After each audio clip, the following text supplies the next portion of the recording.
Hi, I'm Barry Silverberg, Director of the Center for Nonprofit Studies at Austin Community College, and this is Civil Society, a periodic podcast to provoke more thinking about issues affecting nonprofit effectiveness and success. My guest today is Bill Hopkins, partner at Shackelford Bowen, McKinley, and Norton law firm. Bill and I have talked a great deal about the lack of diversity and inclusion within nonprofit boards. So Bill, why do you sit on nonprofit boards? Well, it's actually splits in two different things for me. They're personal reasons. Essentially, I believe in helping the community. I was raised to believe that it's everyone's job, especially if you have skills and talents, to give back to the community and make it better. And nonprofit boards are an easy way to do that. The other reason I do it, quite frankly, Barry, and it ties to our conversation, is that I look at boards and I recognize that there's nobody on them that looks like me. And so, from a very early age, I recognize that if I want there to be change, I have to do it. And kind of the JFK, if not me, then who? And if not now, then when? And so I embrace that. And so every opportunity I get to make a change, especially if it includes a change in leadership, I step up and do it. And unfortunately, that leads to me being on a lot of boards. So, what are some of the boards you're on? So I am on the American Red Cross board for Central Texas. I'm on the foundation board for Big Brothers Big Sisters. I'm on the foundation board for People's Community Clinic. I'm the chair of the board of E4Youth, which is a group that helps kids, underserved children, get involved with technology and creative arts. I'm on the board of the Austin Symphony Orchestra. Let's see, I'm sure there's probably one or two more floating around out there that I can't think of. But so when do you practice? So I practice a lot to help maintain all my hobbies of being I on see boards. that. So how does it feel to often find yourself to be the only person of color on a board, nonprofit board?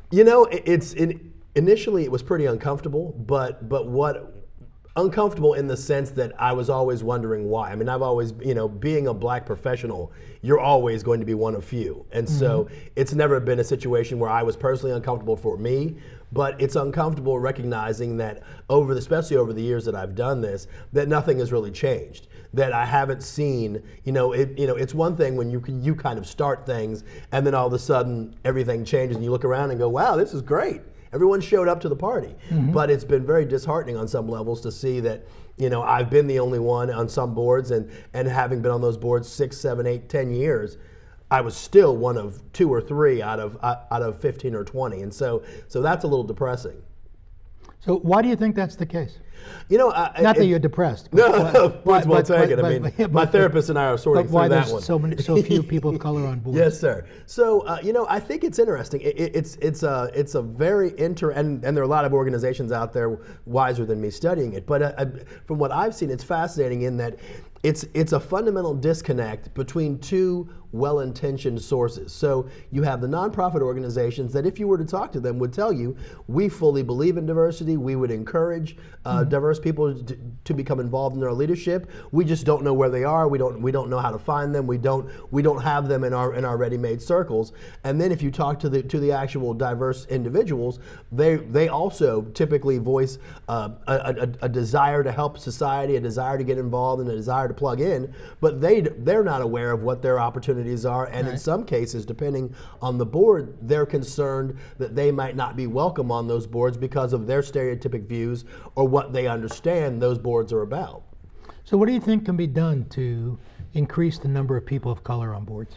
I think first and foremost, you and I are doing it. One of the most important things that can be done is you have to have the discussion, and that's true of any real social change. Right. You have to talk. People have to be willing to embrace the difficult and uncomfortable subjects, and they have to talk about them. So I appreciate the opportunity to have this conversation with you because that's huge.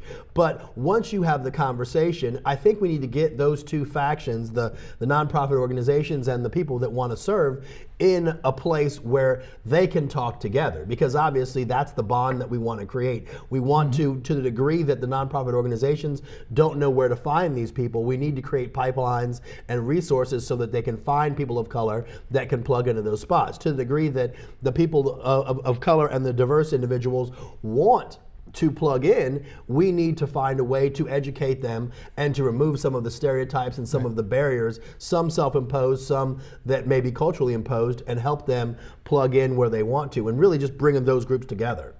So one of the things that have been identified as one of the problems in terms of the question of the numbers of people of color on boards has been the fact that if the board is largely Anglo or Caucasian, that they usually look to their friends to find board members. Sure. So what would you recommend, based upon your experience, to overcome their natural inclination to turn to people, as you said in the beginning, like themselves?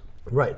I mean, I think first of all, it's a natural response. I mean, every board that I've been on, it is a natural response when you're in the board recruiting. The first question that is asked of every board member is, who do you know?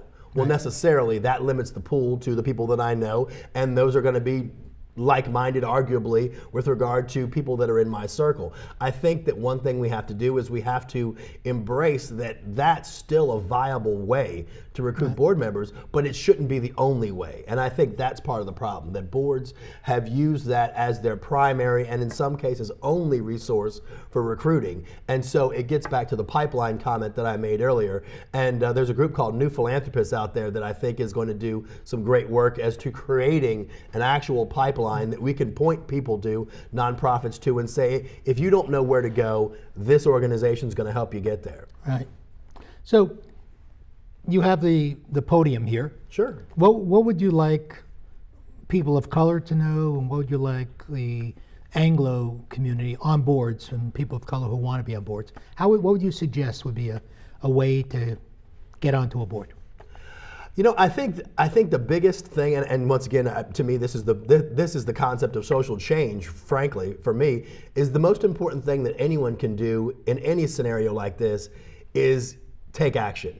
You've got to do something. And so if it's getting up and doing some research on the boards that you think you're interested in, right, to really dig beneath the stereotypes and figure them out, that's one thing. If you know someone that's on one of those boards or have access to someone, have a conversation with them and talk to them. From the nonprofit board side, the boards have to get beyond their comfort level. They have to be able to reach out, and they have to start talking to groups and to individuals and saying, we don't have people of color on our board. We don't have diverse, and diversity is not just color, but we don't have diverse people, and we want them.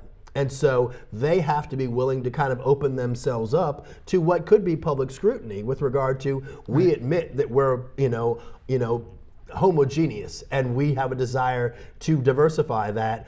Please help us. I think that's a big part of it also, is a lot of organizations fear that if they label themselves as being non-diverse, that they may also be labeled as racist or closed or anything else, when the reality is it's not true. It's more circumstantial in often cases than it is anything else. And we've got to get past all that, and we've got to start moving and taking action, because I think once those doors are open on both sides, I think we'll get where we want to be.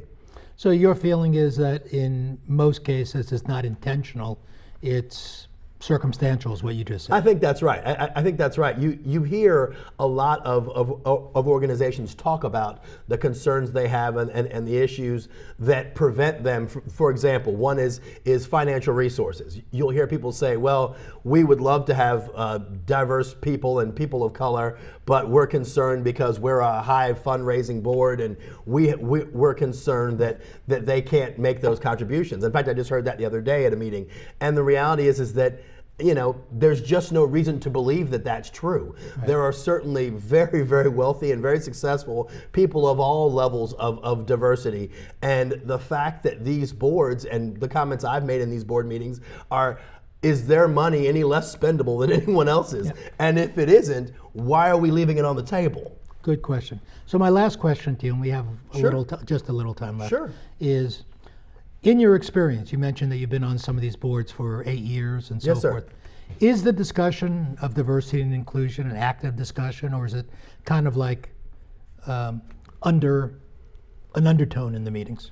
It's funny that you asked that, because from a very personal angle, on the Red Cross and the Symphony Board in particular, I can tell you it is not only a topic, but it's also risen to the level of a committee, of which I chair both of those boards. And so I wonder why.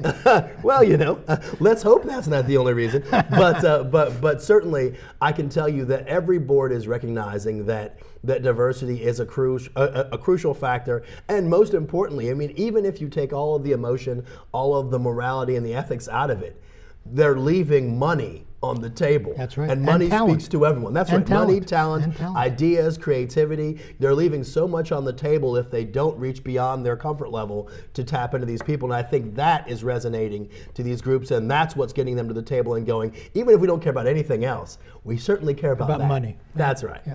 Well, Bill, thank you. My pleasure, sir. Thank you, Bill. Recent studies report that the nonprofit sector is experiencing a racial gap. Only 9.9% of nonprofit board members are black, per a recent study by BoardSource. The percentage of people of color in the executive director and CEO role has remained under 20% for the past 15 years, per a study called Race to Lead. Visit our website, nonprofitaustin.org/civil society, to read these reports and learn about other strategies on how to strengthen nonprofit board diversity and inclusion, and also to share your comments on today's podcast. This is Barry Silverberg with Civil Society, a Center for Nonprofit Studies podcast in collaboration with ACC TV. Thank you for joining us.